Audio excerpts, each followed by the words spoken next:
And the gospel angel that we're going to look at more has this curious eternal gospel. Fear God, in verse 7. Would you ever on the street witness to someone, you're doing a gospel blitz, would you say this to them? You want to get saved? Fear God and give him glory. No one, someone would say to you, when are you going to share Romans? This is the eternal gospel. The hour of his judgment has come. Watch out, God's the judge. Worship him. Salvation involves worship.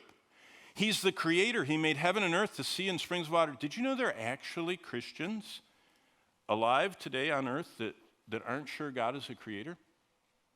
They believe in theistic evolution, that God formed all the ingredients and then let it happen. Even though God precisely tells us the order he created, the way he created, the exact sequence of his creation and the purpose of his creation, they go, well, we aren't sure that's true. Reminds me of the great Bible teacher, W.A. Criswell.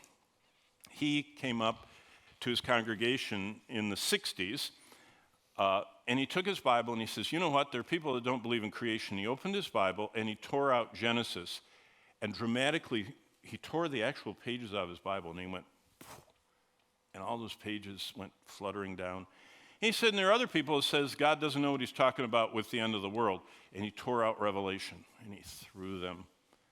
Well, he really got the church's attention. And what he said is, and pretty soon you don't like the God of the Old Testament that's killing all those Canaanites, so he tore out the, Pentateuch.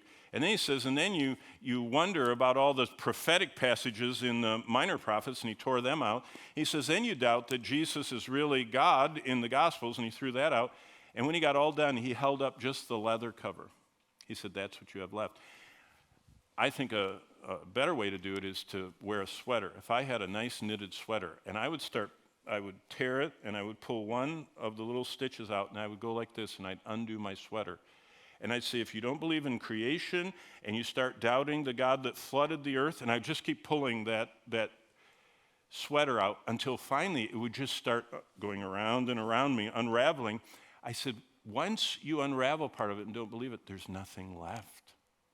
So let me ask you this.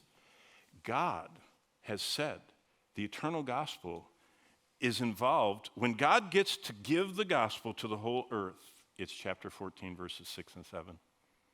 That is never the way we would think of sharing it.